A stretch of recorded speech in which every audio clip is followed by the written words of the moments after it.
Well, hello everyone, and welcome. Thanks for joining us here in lockdown. And we have AJ, the AJ from AJFinancialPlanning, Alex Jamieson with us.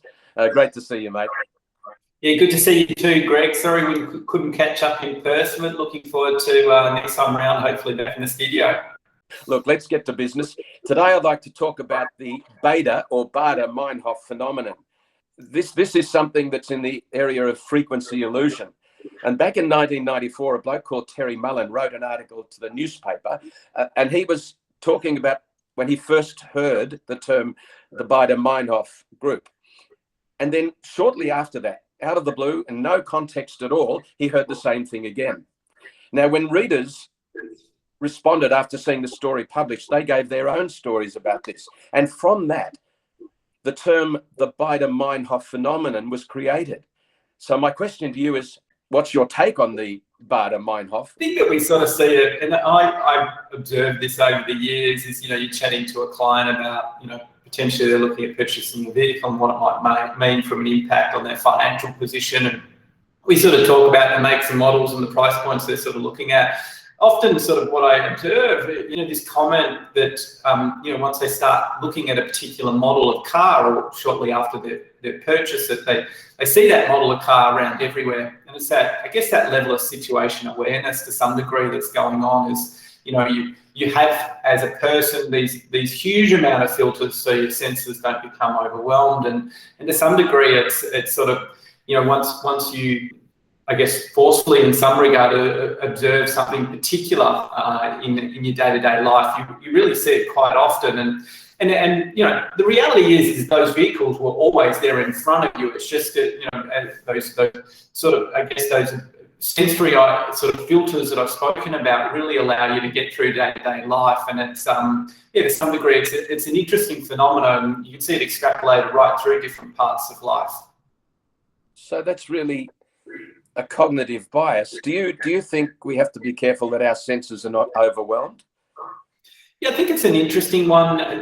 Advertisers have had to become a lot more sophisticated. In the early days, you could put an advert of your company in a magazine, and as they're reading the magazine, the early days was aware of it. Nowadays, people sort of jump over the ads. You only just have to think about anyone that watches YouTube. When the opportunity comes to skip an ad, you hit that button pretty quick. And so to some degree, I think the advertisers have had to become smarter. So in the magazine example, they then had to do an article with some product placements. Yeah. I was reading an article in the Wall Street Journal about how movies now are certainly putting product placements, and raising huge money. The Wonder Woman 1984 movie raised huge sums of money with deliberate sort of product placements inside the film itself. And so, yeah, certainly we're seeing it right through society. And I guess the innovation around that as well, to some degree in terms of how they're communicating those marketing messages, drives that innovation. And we're seeing different technologies and different approaches, as I mentioned, that's coming from it. Well, maybe a big question is, how does this frequency illusion help us with our investing? I think, like any cognitive bias, first and foremost, sort of recognizing it. So there's sort of two angles with this. The first angle is, when quite often when I'm speaking with clients, if you are presented with an investment option or a company that you may not heard of, it doesn't immediately mean that you haven't actually interacted with that brand. Quite often you probably may find that you have had some interaction with a lot of those organizations. It's just like with the cognitive bias, you just haven't turned your attention to it. And so quite often we sort of, when we're talking about new investment options, I guess to some degree, that quite often we hear from clients, gosh, I hear this brand popping up all the time now, and it's quite interesting in that regard. So I think the other prong with that is that level of openness. To some degree, it's just being open to different ideas and just being more aware of your current situations. If you're seeing interesting and different sort of phenomenons, I guess it's being aware of, training your mind to some degree to recognize some of those patterns. So are you suggesting it's better for us to try and be more open to possible investment options? Is that what you're saying? Yeah, I think so to some degree, certainly. I think the extrapolation of that is, and I've sort of talked about this sort of scenario, which is, you're walking through the shopping centre and you know, you're seeing a brand with unusually high foot traffic and unusually numbers of people in the store, that I guess that telltale sign may be just the first step of an investment exploration, where you're like, oh, I wonder whether this company's listed. I wonder if, you know, potentially there's an investment option within that type of brand. I think it's just being aware of those types of investment ideas and looking at some of those telltale signs. As, you know, you're seeing it strolling through the supermarket, you're seeing quite rapidly, you know, brands selling out, not due to COVID necessarily, but, you know, certainly the paper trade sort of comes to mind immediately off the bat. The next step of that is, well, I wonder if there's an investment option around this. And you know, I think it's just looking and being more aware rather than just wandering on through. And certainly I think that's that next step. But we often see some of the great investments at times come from, you know, that situation awareness, just being more aware of those types of sort of occurrences in life. Yeah. The chatter we're seeing in the media about inflation and the recent surge, do you see that as an issue? Yeah, certainly it's, you know, like a lot of stuff that's being talked about in the media, it's pretty sensationalized. The bond market is not pricing in any moves in interest rates. In fact, over the next 7 to 10 years, they're pricing in 5 interest rate rises at 0.25%. November next year is the first one being priced in the market, so still a fair amount of runway before we get there. What we're seeing is a supply chain issue with inflation. So basically, you know, everyone's sort of scrambling for the same, you know, staff numbers to reopen globally and manufacturing parts all at the same time. And it takes some time for those sort of supply chains to sort themselves out. So the next 6 to 9 months, yeah, certainly you'll see a bout of inflation sort of numbers. But after that, certainly we don't have any issues with interest rates racing out of control.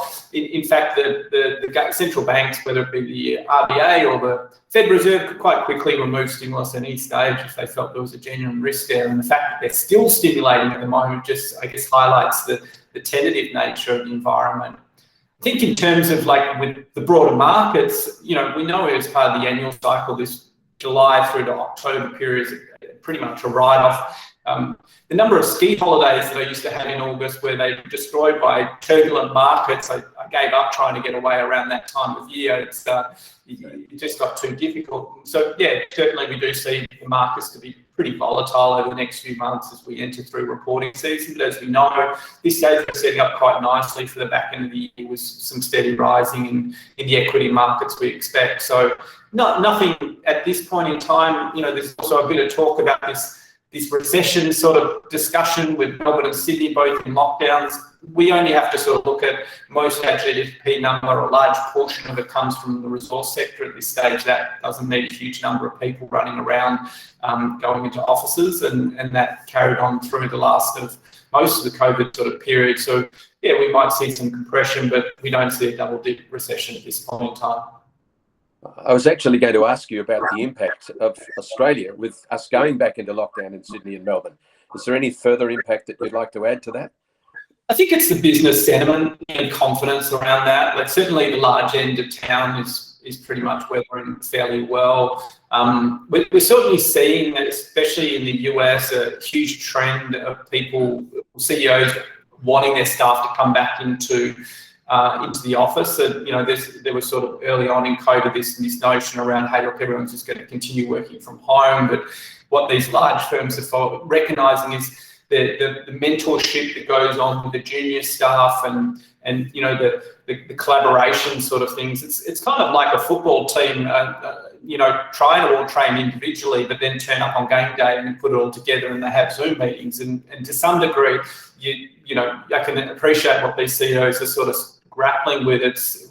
We're close, but we're not quite there with that virtual sort of meeting space. And so it'll be interesting to see the lay of the land as we sort of progress over the next 12 months. But from an Australian perspective, I guess, yes, business confidence, especially around that small business sort of area, I think that will be scarred for quite some time. And right at the start, we said when this COVID thing all sort of started, we said this is really going to hurt small business, and that's the area that's going to take it the hardest. And unfortunately, that's what we've sort of seen so far.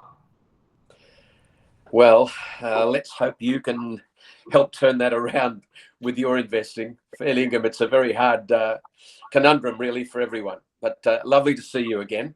Thanks for joining us, mate.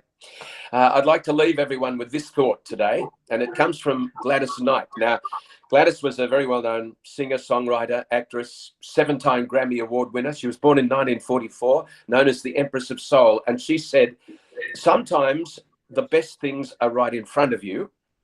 It just takes some time to see them. Maybe Gladys saw the potential of removing cognitive bias as well. On that note, catch you next time. Good investing. The advice provided on this program is general advice only. It has been prepared without taking into account your objectives, financial situation, or needs. So before acting on this advice, you should consider the appropriateness of the advice and consult a finance professional.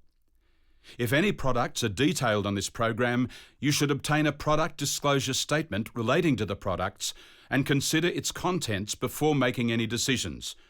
Where quoted, past performance is not indicative of future performance.